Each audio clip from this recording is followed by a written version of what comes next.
Tres razones fundamentales. La primera, todo ser humano cumplimos un ciclo en nuestras funciones, en nuestras labores. Hemos dejado muchos recuerdos, muchas raíces, muchos logros importantes en vastos sectores del campesinado, de sectores comunales, sociales, cívicos del departamento, y consideramos que es importante dar la oportunidad a los demás miembros de la lista, que es como el segundo argumento, de participar de este periodo de sesiones. Luego hemos acordado rotar nuestra presencia en la asamblea para que asuma quien logró la segunda votación en ella, cuando quiera, que es un reconocimiento también a su trabajo, a los esfuerzos que los demás miembros de las listas hacen para poner una curul, en este caso como la asamblea departamental, y eso se debe ese reconocimiento.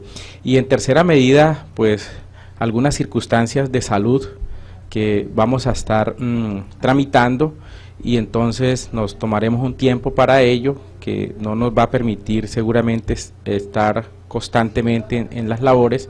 Entonces creemos de que es sano que se oxigene la asamblea y que de alguna manera haya nuevas expresiones, como en este caso Wisman Castañeda Alfonso, que es un líder comunal, un líder social del municipio de Fortul, hijo de un exconcejal de la Unión Patriótica en Fortul, Jorge Castañeda, que en paz descanse, un técnico agropecuario que ha estado, repito, allí liderando distintos procesos de desarrollo de las comunidades, y pues ya creo el presidente lo notificó, muy seguramente en el día de hoy pueda estar dando respuesta si acepta o no esta designación o esta oportunidad que tiene de representar a su municipio y al departamento en la asamblea departamental. Quedaría Fortul en estos momentos con 12 diputados. Es correcto, está el diputado Miguel Parra por el Partido Liberal y ahorita Wisman Castañeda. ¿Y Arauquita quedaría sin diputado? Arauquita es exacto, era la única credencial que había sido electa por esta municipalidad, y creo que ya quedará pues para los próximos comicios que vengan otras personas y representen la municipalidad. Se había rumorado que renunciaba al seno de la Asamblea Departamental de Arauca para aspirar a la alcaldía del municipio de Arauquita. Esta aspiración entonces está totalmente descartada. Es el deseo de mucha gente en el municipio, pero hemos manifestado de que en esta ocasión no es nuestra obsesión, no hace parte de nuestras prioridades. Creemos de que hay otras labores que cumplir, y por esto no me he inclinado mucho por esta aspiración. La Unión Patriótica, el Polo Democrático, ¿le van a apostar a reconquistar la alcaldía de Arauquita? Pues yo considero de que lo más importante es lograr construir toda una hoja de ruta direccionada a coaliciones en los diferentes municipios, pero también a los diferentes cargos de elección popular. Yo considero de que hay un terreno muy avanzado para que el Polo Democrático, la Unión Patriótica, la Colombia Humana, la Alianza Social Independiente puedan avanzar en una serie de acercamientos que les permita unas coaliciones para hacer una opción de poder local en los diferentes municipios del departamento y en las corporaciones, llámense consejos o asamblea departamental.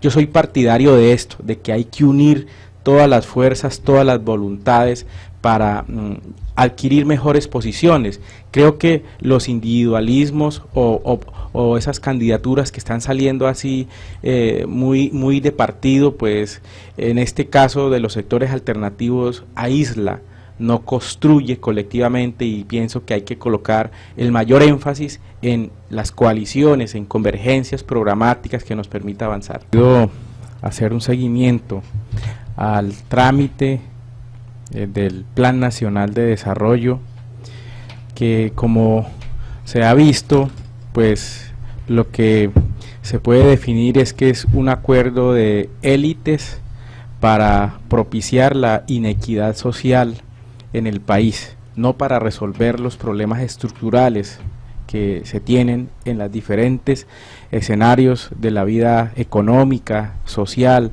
política y de la paz. Por eso consideramos que uno de esos aspectos que afectan o afectarían la región tiene que ver con la modificación de la norma que rige las regalías aprobadas en la ley 1530 del año 2012. Exactamente el artículo 27 y 28 del Plan Nacional de Desarrollo produce un revolcón, cambia la dinámica de los órganos colegiados que administran los recursos de regalías en el país. Y esto precisamente, el artículo 27 está modificando el primer inciso del artículo 6 de la ley 1530 en lo que corresponde al órgano colegiado de los OCAD, buscando cambiar la conveniencia y oportunidad para financiar los proyectos. Y el artículo 28 que varía la forma en que se viabilizan los proyectos, en tanto modifica el artículo 26 de la ley 1530 del 2012. Lo que queremos llamar la atención es que los OCAD se les reduce sus funciones, en consecuencia se centralizan, es decir, hay una recentralización de las funciones que corresponden a los entes territoriales, se asume cada vez más una centralización de las definiciones, mientras que antes los OCAD evaluaban y definían estos proyectos de inversión, pues ahora solo van a aprobar y priorizar, o sea, no harían ese acompañamiento, esa revisión, ese chequeo que normalmente se tenía previo a cada una de las reuniones de los OCAD.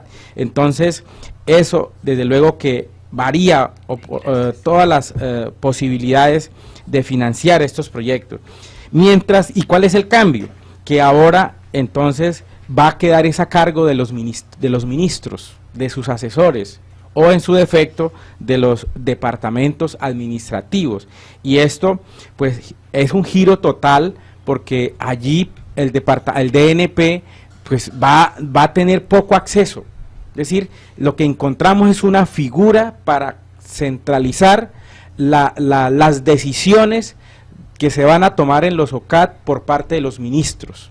Y esto trae unos efectos, desde luego, no agradables para los territorios, porque por un lado se puede dar que condicionen, o como hemos manifestado, arrodillen a los alcaldes y a los gobernadores a que se les aprueban los proyectos, pero siempre y cuando apoyen al gobierno, siempre y cuando hagan esto o hagan aquello. Condicionen. Lo condicionan a los alcaldes y a los gobernadores, circunstancia que antes no se veía, y es lo que podemos observar está ocurriendo, es decir, un chantaje a los territorios para buscar la manera de que se apalanquen determinadas políticas, incluso de cofinanciación, con los recursos que son de los territorios.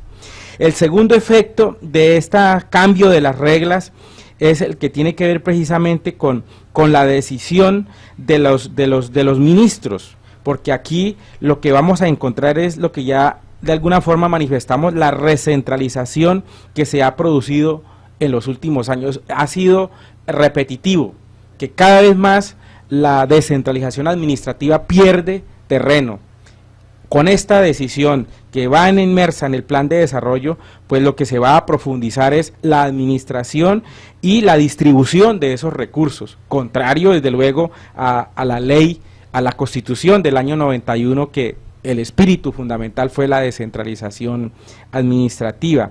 Y desde luego cambia aquella figura en la que busca un escenario de negociación con las regiones.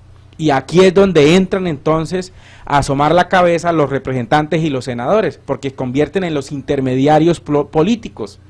y es una estrategia precisamente para apalancar el gobierno de turno y los partidos que estén alrededor de ese gobierno. Entonces, el presidente ha dicho en uno y otro lado de que no habrá cupos indicativos, de que no habrá burocracia y de que no habrá otra serie de cosas para los parlamentarios y todas estas cosas, pero vemos que está cambiando la figura, le está dando un giro para finalmente aterrizar en ellos, en las regalías de los territorios, que como hemos dicho, no es un regalo, es una compensación por aquello de la actividad minera que se desarrolla en determinado territorio y que produce un efecto negativo, unos desequilibrios sociales, económicos, ambientales, etcétera, etcétera. Entonces, esta es una de las situaciones que observamos con mucha preocupación. Otros sectores también han puesto la alarma. Entiendo que ya los secretarios de Hacienda de algunas regiones del país, incluido el de Arauca, llamó la atención en el encuentro nacional porque de hecho le buscan afectar los ingresos a los territorios, pero también la manera de decidir, de priorizar estas iniciativas de inversión. Y no contento con eso, con Carmen Rosa, van otras iniciativas. Aquí se complementa el artículo 140 hasta el 160 de la ley del plan de desarrollo, que busca es precisamente esa inequidad de los territorios, y no hablar pues de otra serie de hechos relacionados, por ejemplo, con el tema del conflicto. El gobierno nacional allí tiene inmerso desconocer totalmente la existencia de un conflicto armado interno en el país. Es una teoría vieja que de alguna manera en el periodo de Santos, con aquello de la apertura de los diálogos y del proceso de paz, se reconoció que había un conflicto y en consecuencia entró a un proceso de negociación con la insurgencia de las FARC. Pero ahora en este plan de desarrollo se da un revés para negarlo, es decir, para volver al periodo de los 8 años de Álvaro Uribe, que la teoría era que no había conflicto y que aquí lo que había era una amenaza, y en consecuencia todo el peso de la ley y de la estrategia de la seguridad y demás contra esos territorios afectados por el conflicto. Y a renglón seguido el tema de la paz, Carmen Rosa, está disperso, refundido. No hay en el Plan Nacional de Desarrollo un capítulo especial frente al cumplimiento del acuerdo de paz, frente a la implementación y frente a esa nueva etapa que se requiere luego de que se terminó el conflicto armado. El acuerdo decía abrir las puertas a la construcción de la paz justa, estable y duradera, y eso no lo estamos observando, porque no hay una matriz real de inversión que nos indique qué dinero es el que le van a destinar para la implementación y cumplimiento del acuerdo de paz y para la puesta en marcha de los planes de desarrollo con enfoque territorial. Les quieren amarrar conejo a los planes de desarrollo con enfoque territorial. Esto es ilógico. Los territorios afectados por el conflicto no pueden admitir, no pueden aceptar esta situación. El departamento está haciendo todo el esfuerzo de ese plan de ordenamiento con enfoque territorial de Arauca, incorporarlo mediante ordenanza al plan de desarrollo del departamento. Pero aquí va a haber una dificultad mayor porque el gobierno nacional no tiene dentro del plan nacional la prioridad para cumplir a los territorios con esos planes de enfoque territorial, que es la manera de reducir esas brechas y ese combustible de la violencia que alteró los territorios en el país. Y ahí en adelante, Carmen Rosa, una cantidad de situaciones de reformas pensional, laboral, etcétera, etcétera, que decimos va a profundizar la inequidad, va a profundizar aspectos antidemocráticos, antisociales que se han observado en los últimos años. O sea, lo que observamos es que el país, en vez de avanzar, está retrocediendo en sus decisiones, en la forma de concebir el futuro. Es Ferneytique Vargas, el hombre que deja la Asamblea Departamental de Arauca y que en la última sesión de la Asamblea Departamental de Arauca le hizo estos análisis a los diputados, y seguramente son tareas porque esta semana, el próximo sábado, estará en el municipio de Saravena el señor presidente de la República, y seguramente la Asamblea Departamental de Arauca va a tener un espacio para hacerle planteamientos al señor presidente de la República, observaciones frente a la letra menuda, al análisis que le están haciendo los araucanos a ese Plan Nacional de Desarrollo. Me han estado preguntando, antes de despedirlo, me han estado preguntando en redes sociales si es cierto que renunció al Polo Democrático y por qué. No, al Polo Democrático no he presentado renuncia. Sigue activo. Seguimos activos allí. Vamos a trabajar precisamente para esas grandes convergencias que se requieren en nuestro territorio y bueno, impulsar la lucha social que se observa ya en el horizonte, luego de que esté esta ley del plan de desarrollo en el Congreso, que entre ellos vamos a mover mucho el tema de las regalías, porque a nosotros, a muchos araucanos los engatusaron a que votaran por Duque para que le devolvieran por lo menos, no el 100%, sino el 50% de las regalías, y resulta que con esto lo que vemos en el plan de desarrollo es que los engañaron. Pero todavía se puede enderezar. Claro, todavía se puede. Hay una correlación de fuerza porque la mayoría de bancadas, a excepción del Centro Democrático, Colombia Justa y conservadores, el resto están en desacuerdo con esa letra menuda del letra menuda del Plan Nacional de Desarrollo, de tal suerte que va a haber un escenario social y de movilización bastante agitado en este primer semestre del año 2019.